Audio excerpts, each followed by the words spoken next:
राजस्थान के मुख्यमंत्री अशोक गहलोत शनिवार शाम को जयपुर में राजभवन पहुंचे। उन्होंने राज्यपाल से मुलाकात कर अपने पास बहुमत होने का दावा किया। अशोक गहलोत ने दावा किया कि उन्हें 102 विधायकों का समर्थन हासिल है। गहलोत ने राज्यपाल कलराज मिश्र को समर्थन करने वाले 102 विधायकों की सूची सौंपी। भारतीय ट्राइबल पार्टी के 2 विधायक आज ही अशोक गहलोत को समर्थन देने होटल पहुंचे थे। राजस्थान में विधायकों के खरीद फरोख्त से जुड़े ऑडियो क्लिप मामले में अशोक सिंह और भरत मलानी को आरोपी बनाया गया है। हालांकि अदालत के आदेश के बावजूद आरोपियों ने वॉइस सैंपल देने से मना कर दिया है, जिसके बाद इस मामले में अब कोर्ट फैसला सुनाएगी। आपको बता दें कि राजस्थान में ऑडियो टेप लीक होने के बाद से स्पेशल ऑपरेशन ग्रुप भी एक्शन में है। आईसीएमआर और भारत बायोटेक मिलकर कोरोना वायरस के लिए जो वैक्सीन बना रहे हैं, उसके ह्यूमन ट्रायल शुरू हो चुके हैं। भारत बायोटेक के मुताबिक 375 वॉलंटियर्स पर ये ह्यूमन ट्रायल किए जाएंगे। ये ट्रायल कुल 3 चरणों में होंगे और पहले चरण की शुरुआत हो चुकी है। एम्स समेत भारत के 12 संस्थान इस ह्यूमन ट्रायल में हिस्सा ले रहे हैं। पटना एम्स में 10 वॉलंटियर्स को वैक्सीन दी गई है और अभी तक किसी भी वॉलंटियर में कोई साइड इफेक्ट होने की जानकारी नहीं है, जिससे वैज्ञानिकों का हौसला बढ़ा है। अयोध्या में राम जन्मभूमि तीर्थ क्षेत्र ट्रस्ट की शनिवार को बैठक हुई। बैठक में मंदिर के शिलान्यास के लिए 2 तारीखें तय की गई। प्रधानमंत्री कार्यालय को 3 अगस्त और 5 अगस्त की तारीख भेजी गई है। शिलान्यास की तारीख पर आखिरी फैसला प्रधानमंत्री कार्यालय को लेना है। ट्रस्ट ने उम्मीद जताई है कि प्रधानमंत्री इस कार्यक्रम में जरूर हिस्सा लेंगे।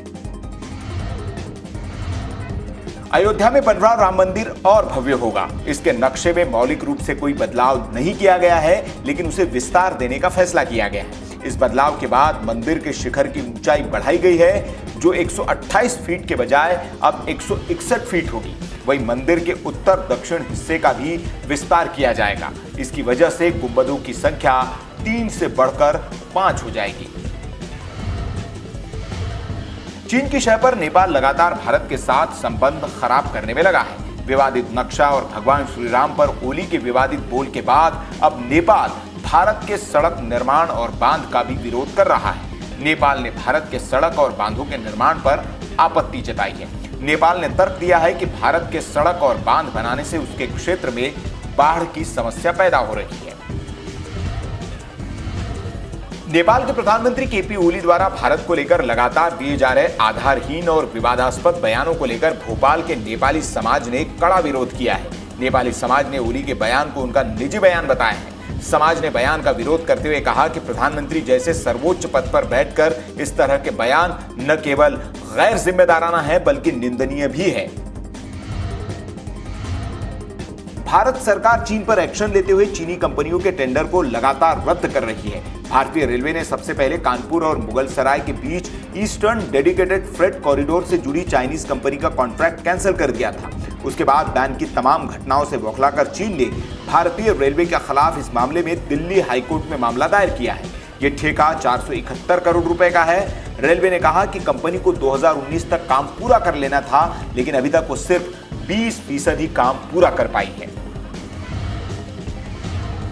चीन की टेलीकम्युनिकेशन कंपनी हुआई पर अमेरिका ने चीन की कम्युनिस्ट पार्टी के लिए जासूसी का आरोप लगाया और देश में कंपनी को बैन कर दिया। इसके बाद ब्रिटेन ने भी कंपनी को बैन कर दिया। यूरोप में हुआई के टॉप एग्जीक्यूटिव अब्राहम ल्यू ने फरवरी में दावा किया कि यूरोप में कंपनी के उत्पादन को बढ़ावा दिया जाएगा, ताकि यूरोप के लिए 5G को यूरोप में ही बनाया जाए। हालांकि यूरोपीय सरकारें हुआई के पब्लिक रिलेशन कैंपेन को ज्यादा तवज्जो नहीं दे रही है। हाल ही में एक कर देश 5G नेटवर्क में उससे डील खत्म कर रहे हैं। उत्तर कोरिया में भारत के राजदूत अतुल एम गोत्सर्वे का तानाशाह किम जोंग उन को बधाई संदेश देना चर्चा का विषय बना हुआ है। भारतीय राजदूत के संदेश को न केवल उत्तर कोरिया के सरकारी अखबार में जगह दी गई, बल्कि टीवी पर भी उसका प्रसारण किया गया।